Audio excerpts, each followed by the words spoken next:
Bismillahirrahmanirrahim. Assalamualaikum warahmatullahi wabarakatuh. Innal hamdalillah nahmaduhu wa nasta'inuhu wa nastaghfiruh wa na'udzu billahi min shururi anfusina wa min sayyiati a'malina. May yahdihillahu fala mudilla lahu ومن يضلل فلا هادي له وأشهد أن لا إله إلا الله شهادة لا معبود بحق إلا الله عز وجل وأشهد أن محمدا عبده ورسوله خاتم الأنبياء والمرسلين نبينا محمد صلى الله عليه وسلم. قال الله تبارك وتعالى: يا أيها الذين آمنوا اتقوا الله حق تقاته ولا تموتن إلا وأنتم مسلمون ثم أما بعد فإن أصدق الحديث كتاب الله وخير الهدي هدي محمد صلى الله عليه وسلم وشر الأمور محدثاتها وكل محدثات بدعة وكل بدعة ضلالة وكل ضلالة في النار. أيها الإخوة والأخوات معاشر المسلمين والmuslimat rahimani rahimakumullah. Kembali kita memuji Allah Azza wa Jal atas segala limpahan karunia nikmatnya yang telah diberikan kepada kita, dan limpahan nikmat karunia yang Allah Subhanahu wa ta'ala berikan itu masih tetap ada sampai saat ini. Maka jadikan untuk mendekatkan diri kita untuk beribadah kepada Allah Azza wa Jal, baik yang diwajibkan maupun yang disunnahkan oleh Nabi kita yang mulia sallallahu alaihi wasallam. Kita kirimkan salam dan salawat kepada baginda Nabi Muhammad sallallahu alaihi wasallam beserta keluarga dan para sahabatnya, dan mudah-mudahan kepada umatnya yang selalu istiqamah dalam menjalankan dan menegakkan sunnahnya sampai hari kiamat kelak. Jamaah yang dirahmati Allah Tabaraka wa Ta'ala, kita melanjutkan mengkaji satu kitab yang ringkas yang ditulis oleh Lajnah Darul Watan yang diberi judul Adabul Muslim fil Yaumi wal Lailah, adab seorang muslim di dalam kesehariannya, yang mana seorang muslim dan muslimah hendaknya dia perhatian untuk mempelajari tentang masalah adab, agar dia bisa beradab di hadapan Allah ketika melaksanakan apa yang telah diperintahkan, ketika dia melaksanakan ibadah-ibadah kepada Allah Subhanahu wa ta'ala. Dia mengetahui adab-adabnya. Begitu pula seorang muslim dan muslimah ketika dia menegakkan dan menjalankan sunnah Nabi Muhammad sallallahu alaihi wasallam, dia bisa beradab di hadapan Nabi ketika dia menjalankan dan menegakkan sunnahnya, mengamalkan sunnahnya, menyampaikan sunnahnya. Dia harus di atas adab. Dan begitu pula agar kita bisa beradab di hadapan kedua orang tua kita, yang mana banyak kaum muslimin dan muslimah yang mereka tidak lagi bisa beradab di hadapan kedua orang tuanya. Dan bahkan ada seorang anak yang dia berani memukul dan bahkan menindas dan bahkan menuntut sampai dipenjarakan karena mereka jauh daripada ilmu adab. Dan kita bisa pelajari ilmu adab agar bisa kita beradab di hadapan guru-guru kita, agar kita bisa beradab di hadapan kaum muslimin yang lain. Umumnya bagi umat manusia, agar kita bisa mendakwakan agama yang hak ini, mereka bisa menerima dengan kebenaran yang kita sampaikan dan pula dengan adab akhlak kita sampaikan kepada mereka. Ikhwani fiddin wa akhwatu fillah, azakumullah. Oleh karena itu, sungguhlah perhatian dalam mempelajari ilmu adab, yang insyaallah ta'ala kita masih mempelajari satu kitab yang ringkas, Adabul Muslim fil Yaumi wal Lailah, yang kita masih menjelaskan tentang adab, yakni adabul libas wa zinah, adab berpakaian dan berhias. Dalam pertemuan yang lalu kita sudah habiskan pada poin yang keempat, dan kita masuk kepada poin yang kelima dari adab berpakaian dan berhias. Al-mu'alif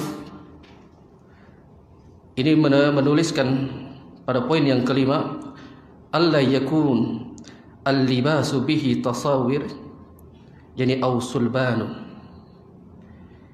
Ini kita dilarang untuk memakai pakaian al-libas yang bergambar, bihi tasawir, yang bergambar. Tentunya yang bergambar adalah, yang dimaksudkan adalah bergambar makhluk. Aw sulbanun. As-sulban ini jamak dari salib, yaitu berbentuk salib. Ada salibnya di baju tersebut. Dan kaum muslimin dan muslimat, mereka terkadang tidak mengetahui ketika mereka mengidolakan satu klub sepak bola yang hingga dia membeli kaosnya, di situ ada lambang salibnya. Maka harus diperhatikan kita sebagai seorang muslim dan muslimah, mana yang baju yang boleh dipakai dan mana yang tidak. Maka dalam pembahasan ini, syariat telah menjelaskan bahwa kita dilarang untuk memakai baju yakni yang bergambar makhluk, ataupun yang di dalamnya ada gambar salib. Ini berdasarkan hadis di hadis Aisyah radhiyallahu anha, dari Aisyah radhiyallahu taala anha, annaha qalat, bahwasanya dia berkata, lam yakun Rasulullah sallallahu alaihi wasallam yad'u fi baitihi thawban fihi taslibu illa naqadahu. Kata Aisyah radhiyallahu taala anha, Rasul sallallahu alaihi wasallam lam yakun, yani yad'u fi baitihi thawban, tidak meninggalkan satupun barang yang masuk ke dalam rumah beliau, baik itu baju, ya, kemudian fi taslibi, yang ada salibnya, illa naqadahu, kecuali beliau menghapuskannya. Jadi tidak ada satupun barang baju yang berbentuk gambar maupun yang ada salibnya, kecuali beliau sallallahu alaihi wasallam akan menghancurkannya. Ini mengenai tentang larangan kita memakai baju yang bergambar dan pula ada salibnya. Kenapa demikian? Karena pada saat itu Aisyah radhiyallahu taala anha pernah memasang tirai yang bergambar, ada gambar makhluknya. Lalu Nabi kita yang mulia sallallahu alaihi wasallam masuk ke rumah Aisyah dan dalam keadaan marah. Lalu ditanya oleh Aisyah, kenapa sampai Rasulullah sallallahu alaihi wasallam tidak suka dan marah kepada Aisyah? Karena beliau yakni membuat tirai yang ada gambarnya. Yang kata Nabi sallallahu alaihi wasallam, maka rumah yang di dalamnya ada gambar, maka la tadkhulul malaikah, maka rumah itu tidak akan pernah dimasuki oleh malaikat. Yang dimaksud malaikat yaitu al-malaikatu rahmah, malaikat rahmat. Maka saat itu Aisyah mengambil tirainya dan dijadikan dua bantal.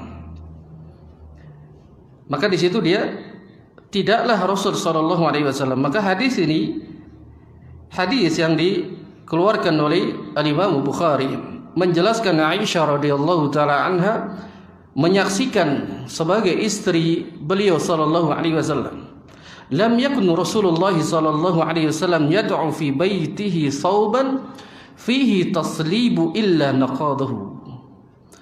Maka tidaklah meninggalkan sedikit pun barang yang masuk ke dalam rumah beliau, baik itu dalam keadaan kain baju yang di dalamnya ada salib, kecuali Nabi sallallahu alaihi wasallam akan menghancurkannya. Lalu ketika kita memakai baju yang sudah kita beli, terkadang kita tidak tahu ada gambar salibnya. Ya, ini yang dialami oleh yang hobi ya kuratul qadam, pemain bola, dan dia mengidolakan satu jersey itu, kaos bola, ternyata ada lambang dan ada salibnya. Lalu bagaimana kalau sudah dibeli? Dan ini banyak menjelaskan fatwa para ulama. Seperti Lajnah Ad-Daimah, ini fatwa Lajnah. Ini menjelaskan ketika sudah dibeli baju yang ternyata ada gambar salibnya atau ada gambar makhluknya. Yang kata Lajnah Daimah, yang para ulama mengatakan idza alima biwujudis salib, apabila diketahui ada salibnya baju tersebut, fihil malabis ba'da syara'iha, yang sudah dibeli baju ternyata ada salibnya atau ada gambarnya berbentuk makhluk, maka para ulama mengatakan fa innahu yani tahrumus salatu fiha, dan haram baju itu dipakai untuk salat. Dan banyak kaum muslimin mereka membawa salib ke masjid, tidak sadar ini. Mereka mengidolakan satu pemain sepak bola, klubnya dia cinta, hingga akhirnya mereka membawa salib berhala di dalam masjid yang disucikan oleh Allah tabaraka wa taala. Maka haram hukumnya. Maka kata para ulama, Lajnah mengatakan wa tajibu izalatus salib bima yazilu yani surahtu. Maka wajib seseorang itu ketika dia sudah tahu baju itu ada salibnya dan ada gambarnya, dia wajib menghilangkan gambarnya dengan cara apapun. Entah dia digosok, dikelotokin, dia dibuang, dibakar, itu ya nggak masalah, pokoknya dihilangkan. Mahal Ustaz belinya. Kalau misalkan masih sayang, ya dihilangkan saja saya, ya salibnya. Nah, inilah Lajnah Daimah membawakan sebuah dalil yang tadi disebutkan oleh Aisyah radhiyallahu taala anha. Anna Nabiy sallallahu alaihi wasallam lam yakun yatruku fi baitihi syai'an fihi tasalibu illa naqadah.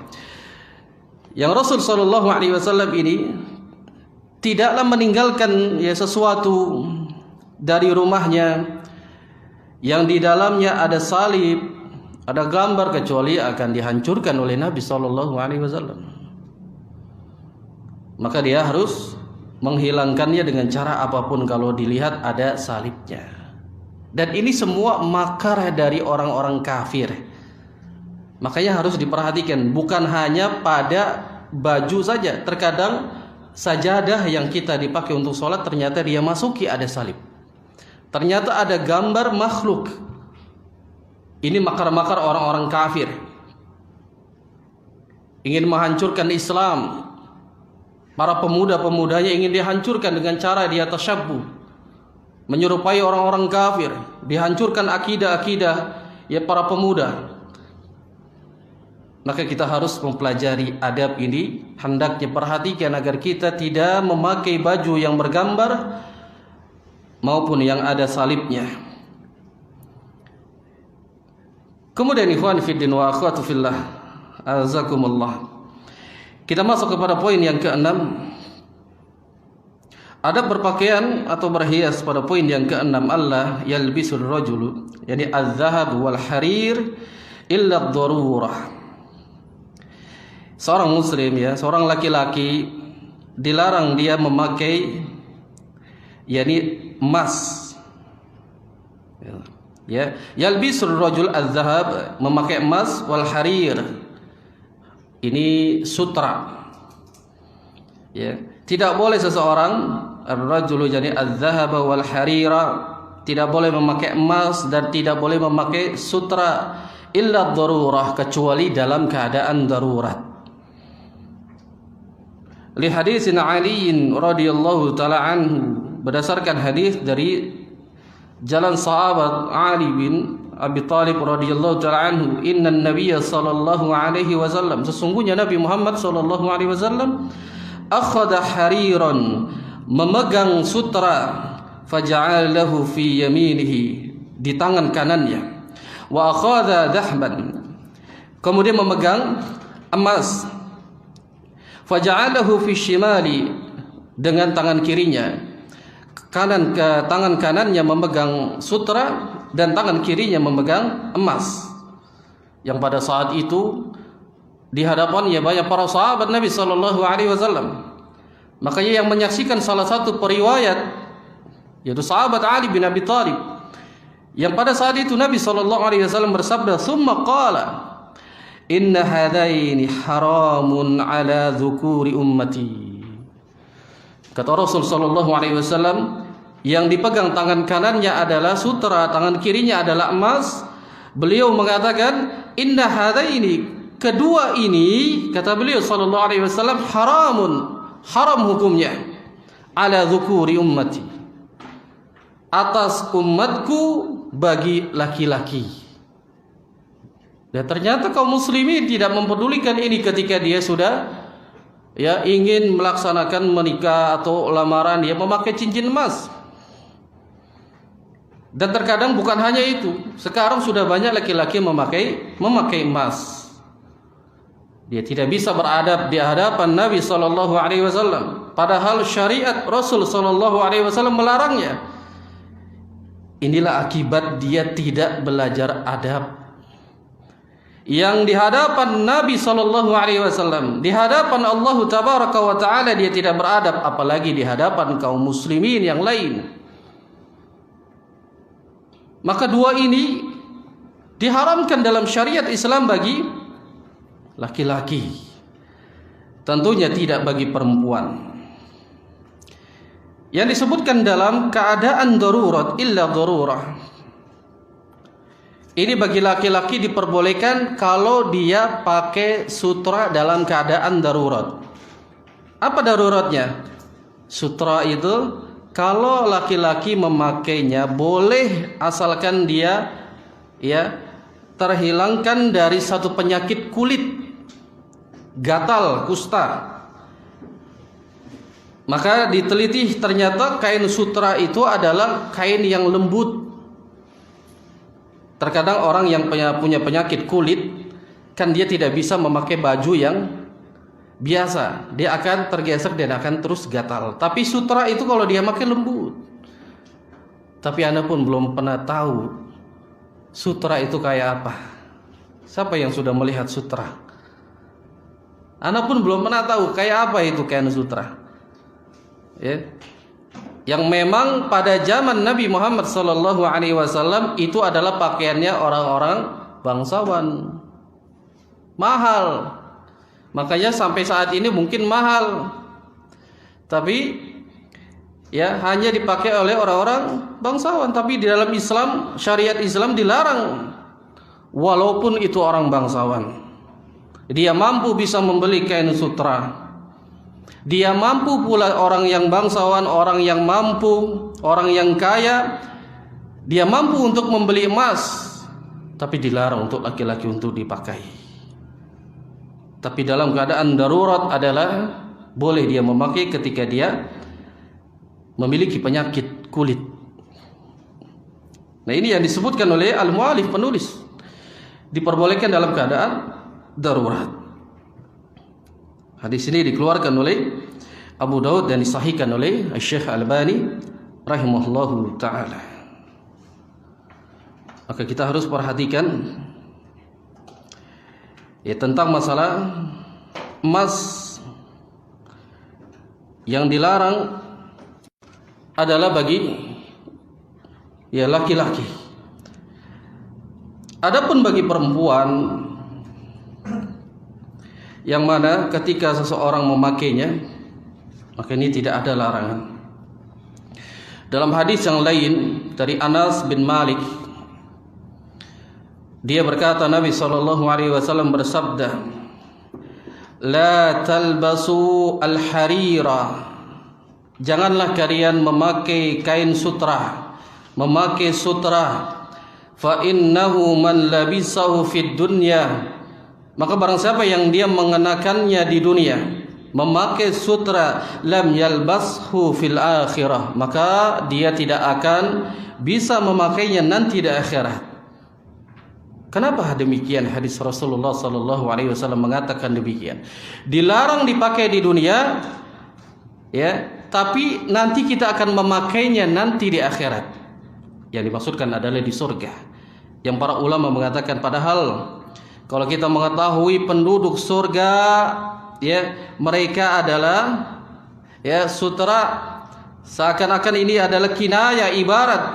Yang para ulama menjelaskan untuk tidak masuk surga orang yang memakai sutra, karena surga itu adalah sutra. Makanya dalam surah Al-Hajj pada ayat ke-23 itu Allah Tabaraka wa Ta'ala menyebutkan walibasuhum fiha harirun, dan pakailah, ya, pakaian mereka yang masuk ke dalam surga, pakaian mereka adalah sutra. Dilarang ketika memakainya di dunia, dan kita akan memakainya nanti di surga nanti di akhirat.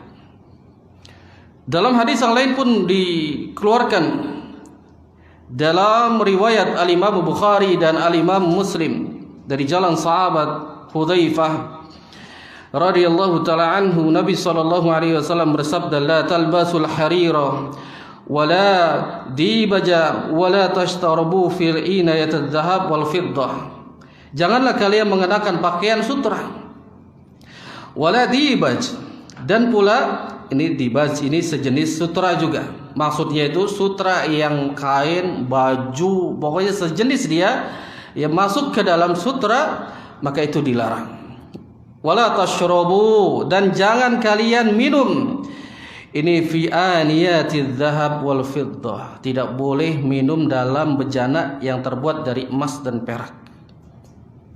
Dan ini kan kebiasaannya orang-orang bangsawan minum dengan bejana emas, maka dilarang. Wala ta'kulu fi yanisiha fiha, tidak boleh juga makan dari apa? Piringnya, mangkoknya yang terbuat dari emas dan perak. Semua dilarang. Fa innaha lahum fid dunya wa lana fil akhirah.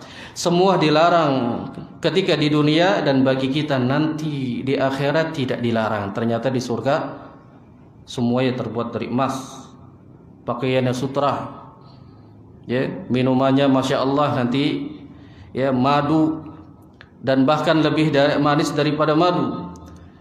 Semua pepohonan mudah untuk kita gapai. Yang biasanya kalau kita di dunia ini ingin memetik buah di dunia, kita akan manjat dulu. Tapi di surga itu kalau kita menginginkan satu buah itu menundukkan dan kita mudah untuk mengambilnya. Ini, ya, keutamaan dari orang-orang yang masuk ke dalam surga. Salah satunya begitu pula di sahabat Umar bin Khattab radhiyallahu taala anhu, yang dia pun pernah berkata, yang Rasul sallallahu alaihi wasallam menyebutkan sabdanya, innama yalbasul harira fid dunya, sesungguhnya orang yang memakai sutra di dunia, yani man la khalaqallahu fil akhirah, maka sungguh dia tidak akan mendapatkan bagian di akhirat sedikit pun. Ini bagi orang-orang yang memakai sutra. Emas pun dilarang di dunia bagi seorang laki-laki, maka diharamkan mereka untuk laki-laki, tapi tidak untuk bagi perempuan. Rasul sallallahu alaihi wasallam menyebutkan dalam hadis yang dikeluarkan oleh Al-Imam Tirmidzi, yang mana Nabi sallallahu alaihi wasallam sabdakan, hurrimal libasul harir wadz zahabi, diharamkan memakai sutra dan emas, ini ala dzukurin ummati, dari umatku yang laki-laki, wa uhilla, yani li'anasihim, tidak pula, ya, diharamkan ya untuk laki-laki, tapi dihalalkan untuk para wanitanya.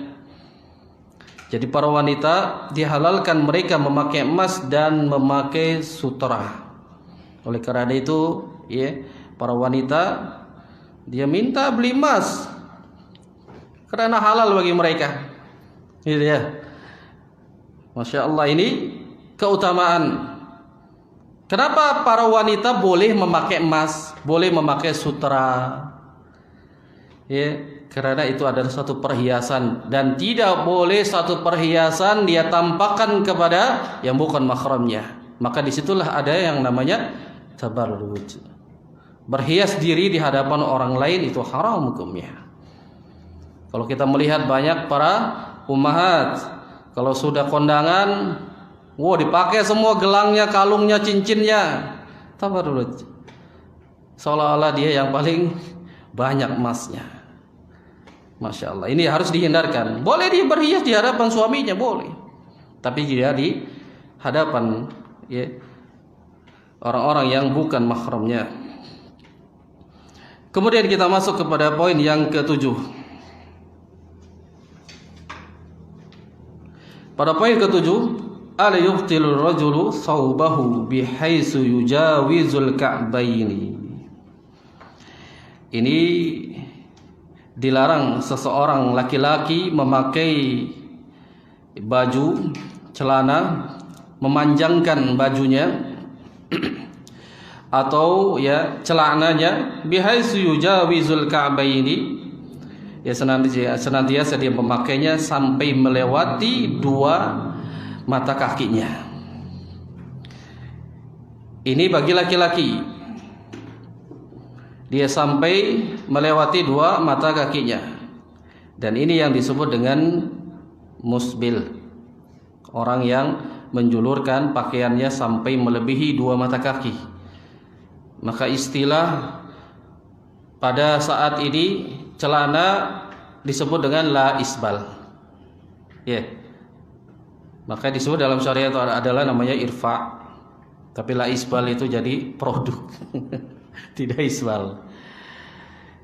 Ini larangan berdasarkan hadis Abi Hurairah radhiyallahu taala anhu anna Nabiy sallallahu alaihi wasallam qala, yang mana Rasul sallallahu alaihi wasallam bersabda, ma asfala al-ka'baini minal izari fa finnar. Apa saja yang ada di bawah mata kaki, apa saja jenisnya, minal izar. Izar ini adalah sarung maknanya. Tapi sarung itu yang sejenis dengan sarung, celana, jubah, apapun jenisnya, minal izar, yang terbuat dari kain sarung. Maka kalau dia melebihi kedua mata kakinya, maka fafinnar. Maka inilah yang selalu, ya, para duat, para dai yang katanya orang-orang Wahabi itu punya dalilnya cuma ini aja, gitu. Pokoknya setiap apa yang di bawah mata kaki itu adalah finnar, gitu. Padahal kalau kita melihat kepada asbabul, ya, urut dari hadis ini yang paling terakhir, sebelum menjelaskan tentang hadis-hadis yang lain, tentang menjelaskan ketika itu ada seseorang yang dia dalam keadaan menjulurkan pakaiannya sampai melebihi mata kaki. Kemudian Rasul sallallahu alaihi wasallam mengejar sahabat tersebut. Kemudian ketika didapati, kata Rasul sallallahu alaihi wasallam, irfa saubak, angkat bajumu. Tapi sahabat itu, ya Rasulullah, aku ini orang yang cacat, kakinya kecil, malu kami ketika terlihat betis kami kecil oleh sebagian sahabat. Maka tidak ada uzur untuk dirinya. Irfa, suruh diangkat sampai berlarian kecil. Kalau seandainya ini tidak masuk ke dalam hal yang wajib, yang penting di dalam syariat Islam, tidak mungkin Rasul sallallahu alaihi wasallam sampai menegur sahabat jadi demikian. Ini belum turun hadis ini. Kemudian lagi hadis tentang kisahnya sahabat lagi menjelaskan tentang masalah diangkat, yakni kainnya, jubahnya sampai, ya, di atas mata kaki.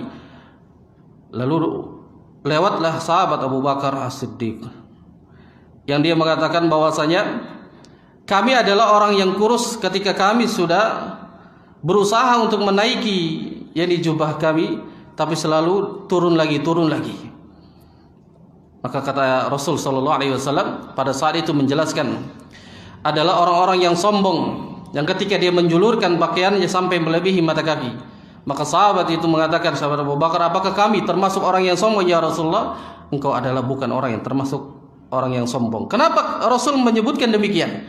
Karena sahabat Abu Bakar sudah berusaha untuk menaikinya, lalu turun lagi, naik turun lagi. Ada usaha dan berusaha untuk melakukan hal itu. Makanya sahabat dikatakan ya, dia tidak sombong. Lihat, tidak sombong. Maka ketika saat itu sangat pentingnya ketika sahabat sudah berkumpul mengenai tentang larangan ini bagi orang yang sombong. Makanya dalam hadis ini disebutkan, dalam hadis yang kedua di sini, yang dalam keadaan sombong, yuharrimu, jadi jarru sauba takabburan, diharamkan orang yang dia menjulurkan pakaiannya dalam keadaan sombong, wa tarafu'an, dalam keadaan angkuh, congkak. Ini berdasarkan hadis pula yang dikeluarkan oleh Al-Imam Bukhari dan Al-Imam Muslim, la yanzurullahu yaumal qiyamah, Allah tidak memandang yakni di hari kiamat siapa yang tidak dipandang oleh Allah Subhanahu wa taala, illa man jara, yakni izarahu batran, yang dia seseorang menjulurkan pakaiannya, sarungnya, celananya dalam keadaan sombong. Jadi kalau dia mengatakan oh tidak apa-apa, yang penting tidak sombong, ini kekeliruan. Maka ketika saat itu dia mengatakan oh enggak apa-apa, yang penting tidak sombong, hadis ini yang dikeluarkan oleh Al-Imam Bukhari belum turun, baru diturunkan hadis yang secara umum. Kalau kita mempelajari dari hukum-hukum hadis, ini usulul hadis, ada hadis itu asbabul wurud, ini diletakkan sesuai dengan kaidah-kaidah dalam ilmu hadis. Maka saat itu pula diturunkan hadis yang mulia ini, ma'asfala minal ka'baini minal izari fa finnar. Kata Rasul sallallahu alaihi wasallam di hadapan para sahabat banyak, apa saja yang melebihi dan menutupi mata kaki dari sarungnya, maka fa finnar, dialah akan masuk ke dalam neraka jahanam. Jadi semena-mena hadis ini tidak awal turunnya, tidak tahu asbabul wurudnya, bagaimana tentang turunnya hadis ini. Jadi semata-mata pokoknya ini finnar, tidak ya ikhwan. Ada kaidah-kaidahnya dalam ilmu hadis. Karena ini kebiasaannya orang-orang yang memakai baju ini, kebesaran mereka biasanya itu apa? Sampai menyapu jalanan. Biasanya mereka congkak. Ini para ya al-jabbarin, ini mereka penguasa-penguasa yang zalim, ketika dia memakai pakaian kebesarannya mereka sombong.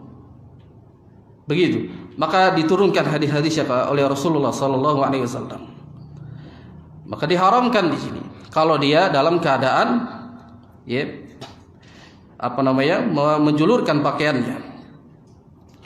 Ammal mar'ah, adapun untuk wanita ya, ammal mar'atu, jadi fayanbaghi an yakuna libasuha sabiqan li jami'i, yani jismuha bima fi dzalika qadimah. Adapun bagi perempuan, maka hendaknya dia menjadikan pakaiannya itu menutupi seluruhnya dari tubuhnya, bima fi dzalika qadimah, tidak terkecuali, tanpa terkecuali kakinya pun harus dia tutupi. Jadi diperintahkan ditutupi seluruh tubuhnya, kakinya pun dia harus ditutupi, berbeda dengan laki-laki. Makanya dia seorang wanita dilebihi dengan satu hasta agar dia tertutupi kakinya, dan kaki itu termasuk bagian daripada aurat. Makanya bagi para wanita dia pun perhatian. Terkadang orang seorang muslimah, seorang wanita, ya banyak para ummahat mereka ditutupi wajahnya. Wajahnya ditutupi, tapi kakinya dia kelihatan. Yang ketika itu Rasul sallallahu alaihi wasallam menjelaskan, seorang wanita Ketika sudah balik, maka tidak boleh terlihat kecuali apa? Wajah dan telapak tangannya. Berarti kaki termasuk yang harus ditutupi. Tapi terkadang kaum muslimin ini ketika dia memiliki istri, dia tidak perhatian dalam hal ini. Diperintahkan disuruh dia tutupi wajahnya, tapi tidak perhatian terhadap kaki istri-istrinya. Ditutupi. Maka para wanita dia harus perhatian menutup kakinya, karena dia masuk ke dalamnya aurat. Maka hadis yang selanjutnya ini pun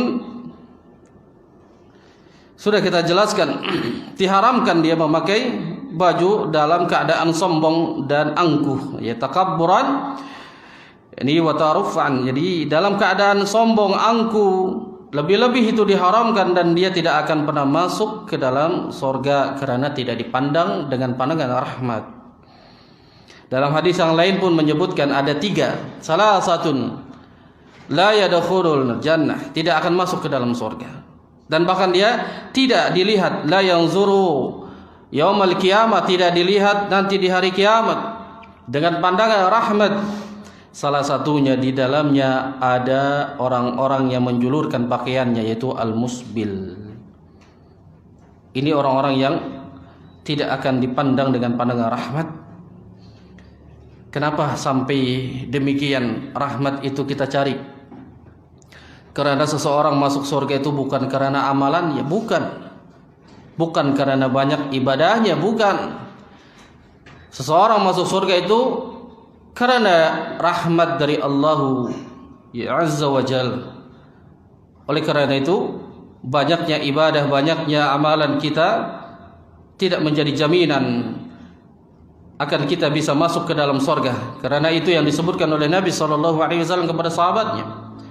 Maka saat itu, ya, sahabat pun mengatakan, begitu pula engkau ya Rasulullah. Naam, iya. Tetapi aku telah mendapatkan yang dijamin oleh Allah Tabaraka wa Ta'ala untuk bisa masuk ke dalam surga. Kemudian ikhwani fiddin wa akhwatu fillah azakumullah, kita masuk kepada poin yang ke-8. Pada poin ke-8, istihbabul bada'i bil yamin fil libasi wa nahwi. Ini disunahkan, ya, istihbab al-bada'i, memulai, memakai dan memulainya bil yamin, dari yang kanan, fil libasi wa nahwi, memakai pakaian atau memakai yang semisalnya, pakai celana, pakai sepatu, baju, jubah dan yang semisalnya. Disunahkan memakai diawali dari yang kanan. Li hadis Aisyah radhiyallahu taala anha, berdasarkan hadis ini dari Aisyah radhiyallahu taala anha, annaha qalat, bahwasanya Aisyah radhiyallahu taala anha pernah berkata, kana Rasulullah sallallahu alaihi wasallam yuhibbut tayammun fi sya'nihi kullihi. Rasul sallallahu alaihi wasallam ini menyukai, ya, sesuatu yang kanan di segala urusannya, di segala perkaranya, fi na'lihi wa tarajjilihi wa tahurihi, baik di dalam memakai sandal, sepatu maupun di dalam bersuci. Maka Rasul sallallahu alaihi wasallam mengawalinya dari yang kanan. Dan bahkan sampai bersisir, Rasulullah itu mengawali dari yang kanan sampai sebatas bersisir. Ya, pada saat itu Rasulullah sallallahu alaihi wasallam dalam keadaan i'tikaf di masjid, karena rumah beliau dengan masjid itu bersebelahan. Yang ketika itu Rasulullah sallallahu alaihi wasallam menjulurkan palanya ke rumah Aisyah, maksudnya ke kamarnya, ke rumahnya. Lalu Aisyah menyisirnya, dan diperintahkan menyisirnya diawali dari yang kanan sampai bersisir. Ini bukan perkara masalah, ya, lebih enak mana kiri atau kanan. Ini adalah adab dan sunnah. Kita harus mengikuti agar kita bisa mengambil manfaat dan mengambil faidah apa yang telah diajarkan oleh Rasul sallallahu alaihi wasallam. Diawali dari yang kanan. Dari setiap urusan yang beliau lakukan adalah dari yang kanan. Kemudian yang kesembilan, wa yastahabbu liman labisa sauban, di sini tulis sauban jadidan an yaqula, disunahkan bagi siapa yang memakai baju baru, hendaknya dia mengatakan alhamdulillahilladzi kasani hadzal sauba wa razaqanihi min ghairi haulin minni wala quwwata. Ini hadis yang dikeluarkan oleh Al-Imam Abu Daud dan dihasankan oleh Syekh Albani rahimahullahu taala. Ini tentang memakai baju, bukan baju baru. Ya, doa alhamdulillahilladzi kasani hadzal sauba wa razaqanihi min ghairi haulin minni wala quwwah. Ini hadis tentang doa memakai baju. Ya, tapi di sini ditulisnya adalah baju baru. Adapun yang mengenai tentang doa memakai baju baru, ini ada hadis yang dikeluarkan oleh Al-Imam Abu Daud pula. Ya, doa yang diperintahkan ketika kita memakai baju baru, pakaian baru, maka kita hendaknya berdoa Allahumma lakal hamdu anta kasautanihi. Ya Allah, hanya milikmu lah segala pujian. Anta kasautanihi, engkau lah yang memberi pakaian ini kepadaku. As'aluka min khairihi wa khairi ma suni'a lahu.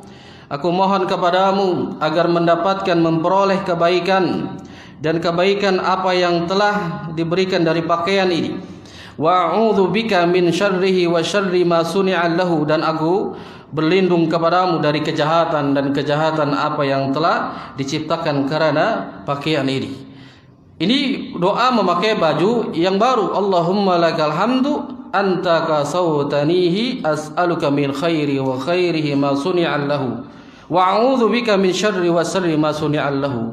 Adapun dalam hadis ini yang disebutkan oleh al-mu'alif alhamdulillahilladzi kasani hadzal sauba wa razaqanihi min ghairi haulin minni wala quwwah. Ini para ulama mengatakan hadis ini adalah doa memakai baju, tidak mesti baju baru. Tidak mesti memakai baju baru.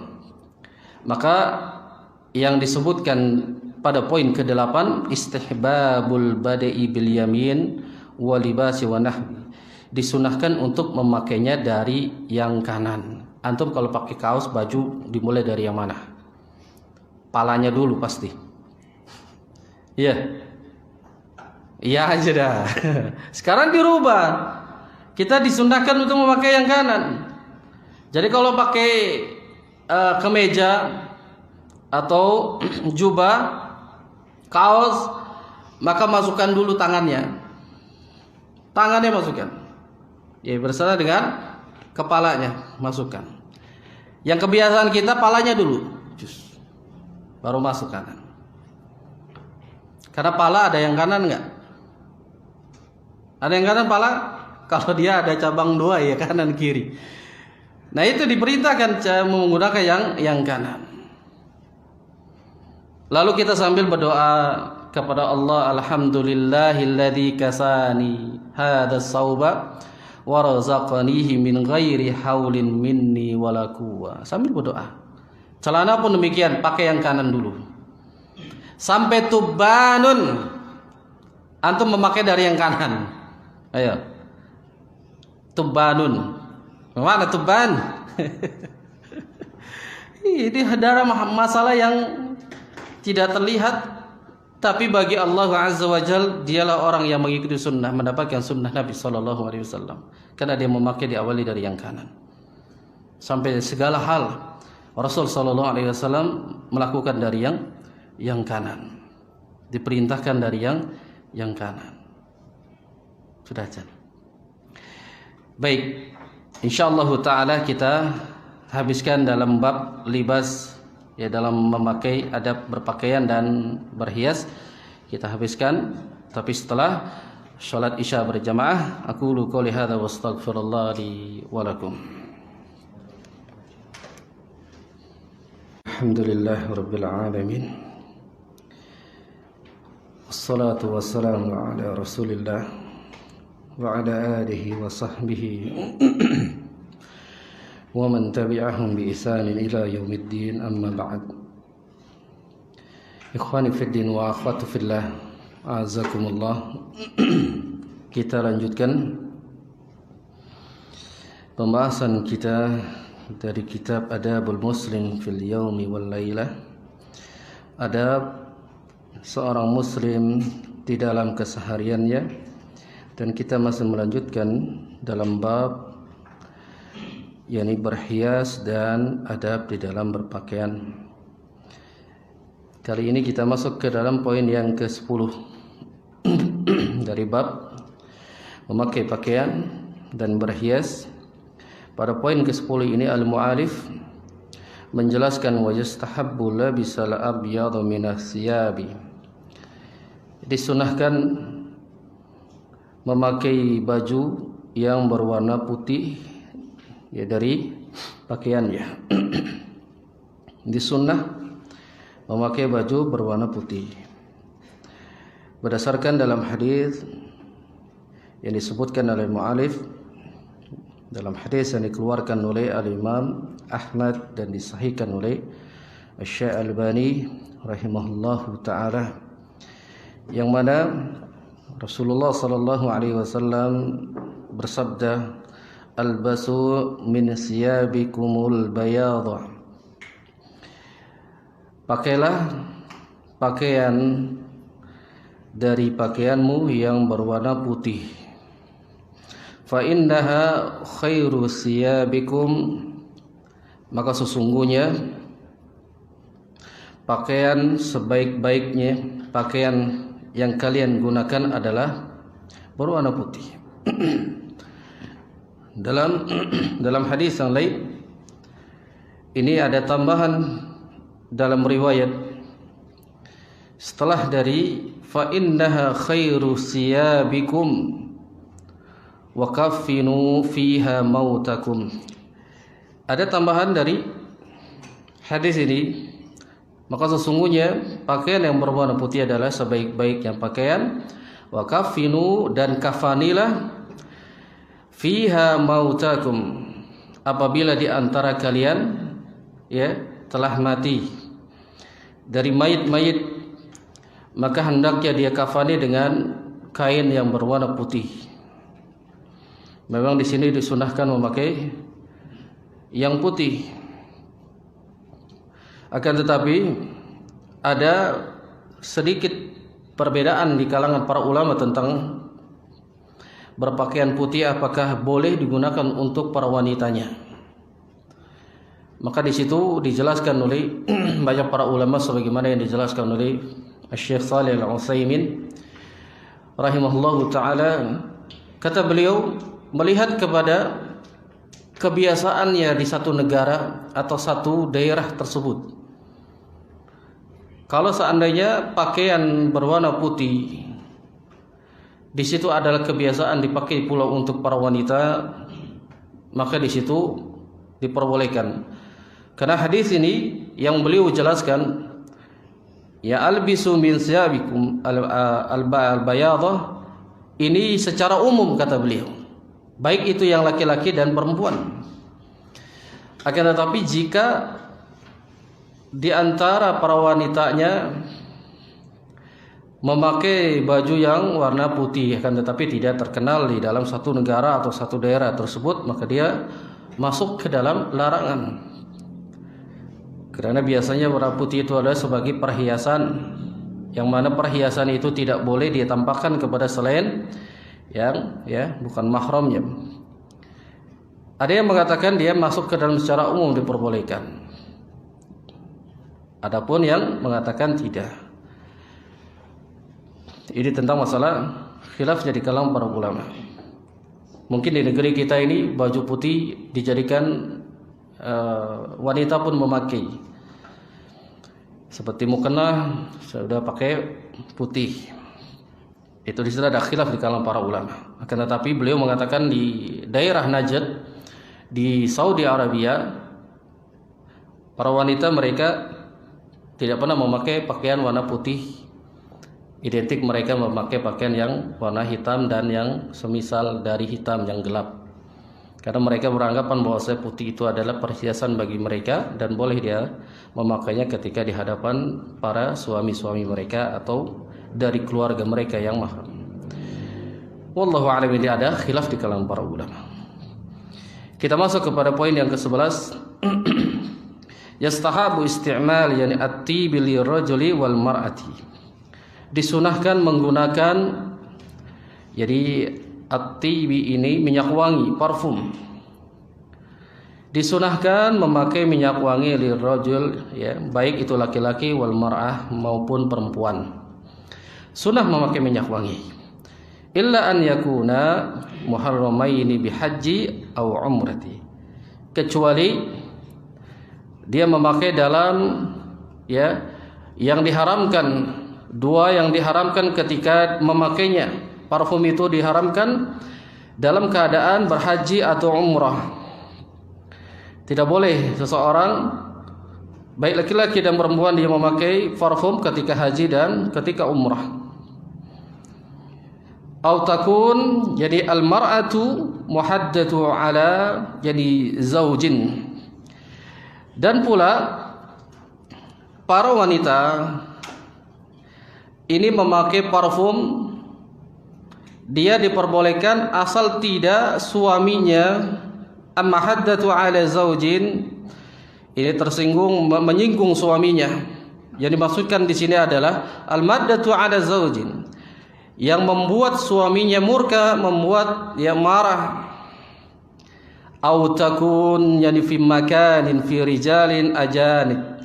Yang dimaksudkan adalah di mana ada tempat seorang wanita dia memakai parfum, di situ ada laki-laki yang bukan mahramnya. Maka disitulah yang dapat membuat hati seorang suami panas dan tersinggung. Makanya di sini autakun jadi al-mar'atu jadi muhadatun ala zaujin, maksudnya boleh wanita memakai parfum asalkan suaminya tidak menjadi marah, tersinggung dengan apa yang dia pakai. Autakun fi makanin bihi rijalun ajanib, maksudnya dia memakai di mana di satu tempat ada yakni laki-laki yang bukan mahramnya, ajnabiyah. Maka disitulah diperbolehkan bagi para wanita memakai parfum. Dia bolehnya di hadapan suami.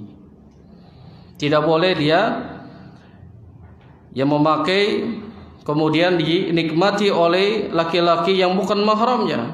Makanya disebutkan dalam hadis, seorang wanita ketika dia memakai parfum kemudian dia melewati satu kelompok laki-laki dan dia mencium bau dari parfumnya tersebut, maka sesungguhnya dia telah berzina. Ini dihukumi sebagai zina. Kenapa demikian? Kata Rasul sallallahu alaihi wasallam, dikatakan dia telah berzina kepada orang yang mencium minyak wanginya, karena identik minyak wangi parfum itu dipakai, digunakan untuk perempuan ini untuk menaikkan dari syahwat dari para laki-laki. Maka itu menjadi, kalau kita mencium minyak wangi dari perempuan, itu sudah menjadi syahwatnya, dia akan naik. Maka sunnah ini bagi para laki-laki dan perempuan, tapi dilihat tempatnya. Bagi laki-laki di sini dia di setiap saat, setiap sholat dia harus wangi. Adapun para wanita disunnahkan dia memakai ketika di hadapan suami, ketika dia hendak tidur, ketika dia ingin melakukan satu hubungan dengan suaminya. Ini disunnahkan untuk para wanita untuk memakai parfum. Karena itu salah satu perhiasan untuk wanita untuk menarik dari lawan jenisnya. Kalau antum memperhatikan, mempelajari ini kehewanan, hewan biasanya begitu pula. Kalau dia sudah musim kawin, dia akan ada hewan itu mengeluarkan wewangian untuk menarik pasangannya, dan demikian pula wanita. Jadi perhiasan di sini disunnahkan bagi para laki-laki dan perempuan. Tapi bagi perempuan tidak boleh memakai yang kemudian sampai menjadi suaminya itu murka. Yang dimaksudkan dia memakai minyak wangi, parfum, kemudian dinikmati oleh laki-laki yang bukan mahramnya. Lisubutin nahyi an dzalik, yakni sebuah ketetapan larangan dari Nabi sallallahu alaihi wasallam. Larangan seseorang yang dia wanita memakai parfum kemudian tidak di hadapan suaminya dan bahkan dinikmati oleh para laki-laki yang bukan mahramnya. Maka nasihati bagi para suami, jangan sampai engkau menjadi dayus, jangan sampai engkau menjadi bahan api neraka jahanam, diakibatkan tidak menasihati istri-istri dalam keadaan keluar rumah dia memakai sesuatu yang diharamkan dalam syariat. Jika wanita dia memakai, istrinya memakai keluar, kemudian kita diamkan, kita sebagai seorang suami, maka dia dayus. Tidak ada rasa cemburu.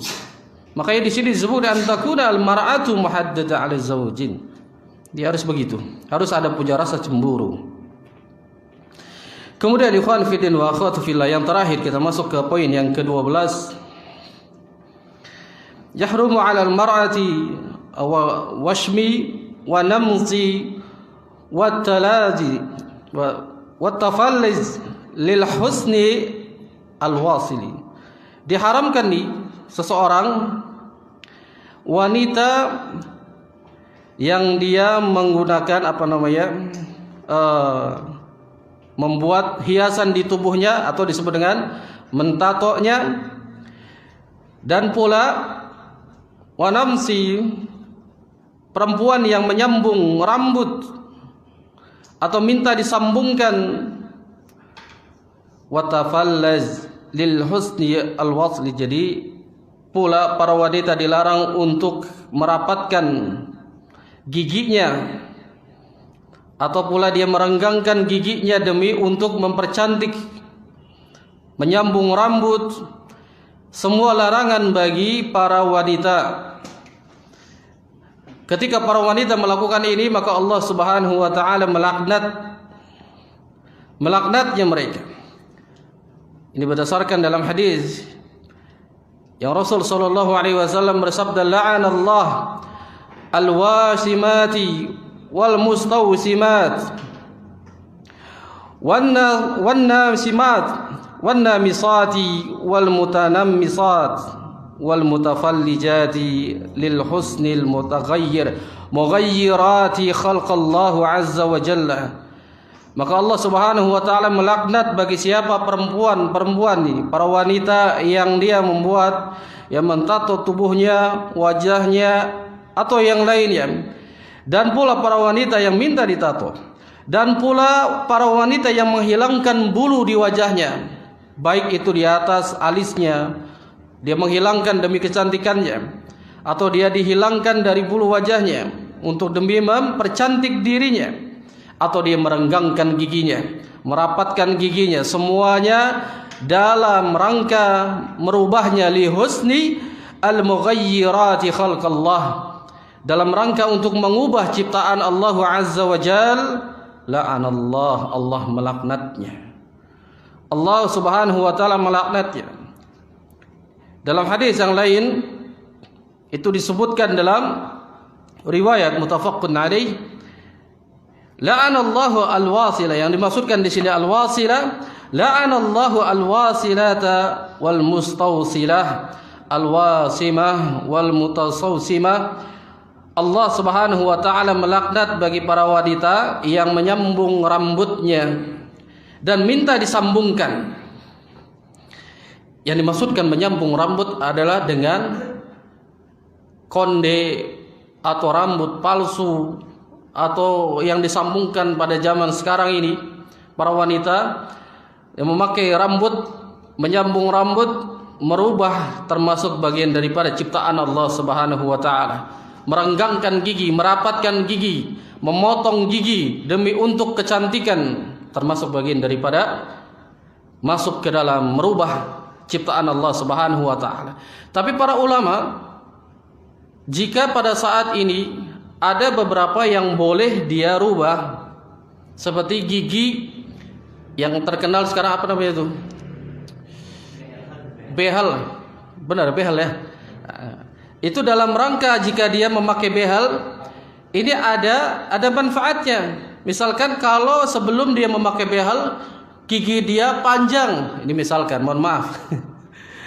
Giginya panjang, kemudian untuk mengunyah makanan sulit. Atau untuk berbicara sulit. Maka situ para ulama mengatakan, memberikan fatwanya, boleh dia potong, boleh dia dikasih behel untuk meratakan, asal dia tidak ada niat untuk mempercantik dirinya.